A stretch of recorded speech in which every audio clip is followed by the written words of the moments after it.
So I had this dream the beginning of this year, and in the dream I told two of my friends about the dream. So when I woke up, I messaged those two friends and I told them about this dream. One of those friends, she responded and she was just asking me a ton of questions about this dream. How did I feel? What was I doing? So I was asking her, how do you know all of these questions to be asking me about my dream? And she told me that she went to this workshop by this girl that Jamaica House of Prayer had brought down from the States, and she was teaching about dream interpretation.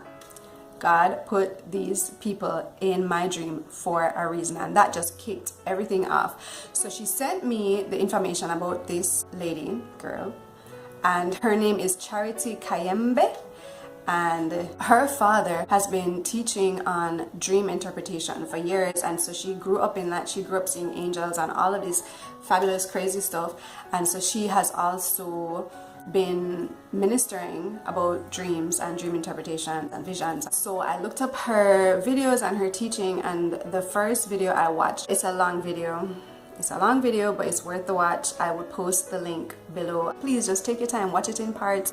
Watch it while you're washing the dishes, you're ironing, you're cooking. Watch it.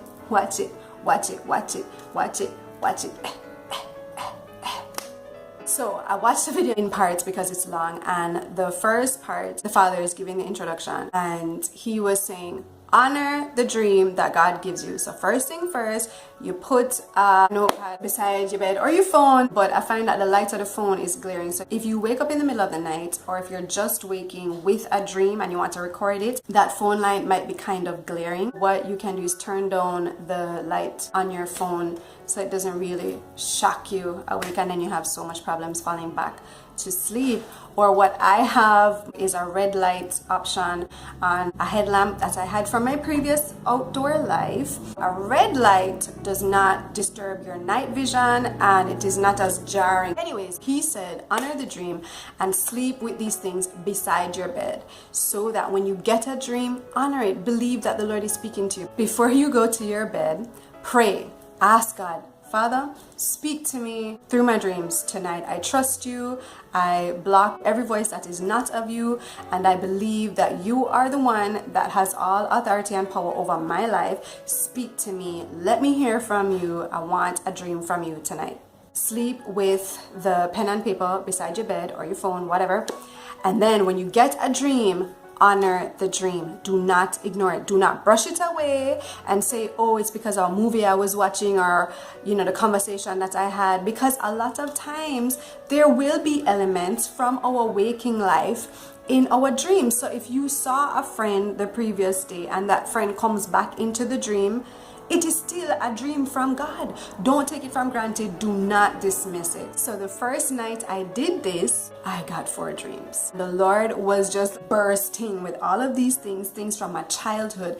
And then he was telling me the desires of my heart. No, this is fantastic, because I took it for granted. I'm like, this is just the desire of my heart. Okay, what is so great about that dream? But what it does, it is affirms that the Lord wants to give us the desires of our hearts, and he wants us to dream, not just at night, but during the day. And he wants us to manifest these dreams. He will help us to manifest these dreams instead of being just metaphoric and symbolic in our mind. They will become literal in life. Joseph had a dream and it became real.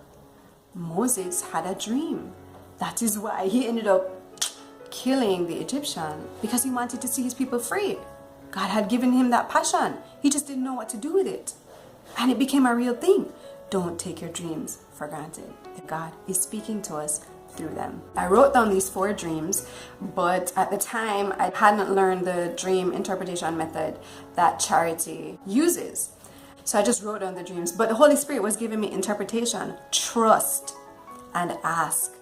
Allow the Holy Spirit to give you interpretation of your dreams. He will do it. It's amazing. Now, dreams are symbolic. God teaches us through symbols. Again, he wants us to seek him and find him, and that's just his language. He loves symbols. He loves pictures.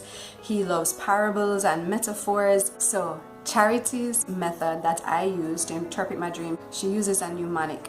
So it is DAESI, but it's not spelled like Daisy. So it's DAESI. So D, you write down the dream. A, you write down the actions in the dreams. Most dreams are primarily about you. So if you are the focus of the dream, if you're the main person in the dream, then you're going to write down your actions. But if the Lord gives you a dream where you're just observing the dream, which is also quite crucial and important, then you are going to write down the actions that you were observing in the dream and also make note that your action was to observe the dream.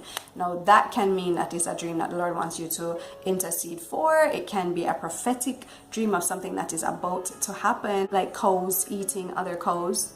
Obviously, Pharaoh wasn't eating the cows himself, or Pharaoh wasn't a cow. He was observing the cows eating other cows. So it was a prophetic dream. Right, so you're going to write down your dream. A for action. E, emotion. Write down the primary emotions in the dreams that were attached to the actions. And then S is for setting. So write down how the action and the emotion combine to your waking life. So a dream I had recently, I was climbing over something, but my emotion, like, I was just intent on climbing over the fence to get into the pen. Just let's go with that. Okay, that's what happened. I climbed over a fence to get into a pen. That's fine. It was a dream. So the action, climbing, the emotion, I was just intent on doing that. The setting of that is that I am climbing into new territory with intent and focus, and I'm not afraid to do it. And that is exactly what is playing out in my life now. So write down the setting of the dream, and this was a little more difficult for me to figure out, but just keep doing it, right? We're all learning. And then I is for interpretation. So by that time you have highlighted the major parts of the dream and you're ready to interpret it. Just trust it. The first thing that comes to your mind in terms of an interpretation, write it down. The Holy Spirit is leading you. So that is Charity's teaching. And then over time, I've merged it with another teacher of dream interpretation, and his name is John Paul Jackson. And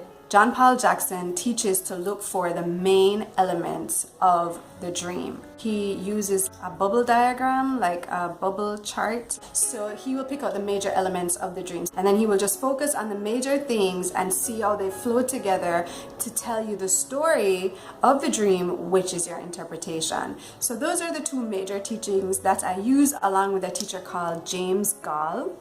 Big up yourself, Toke, for introducing me. Actually, he came out from under the teaching of John Paul Jackson, so they share a lot of similarities. He emphasizes that how you can identify the main agent in the dream is if you take them out of the dream falls apart. But if you can take it out and the dream still functions, then it is a sub-focus of the dream.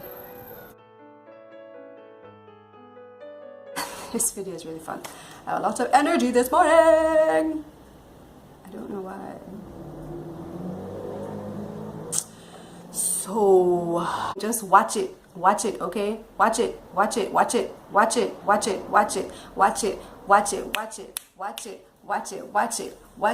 Hey. Watch it. Learn a new language, the dream language. Be encouraged.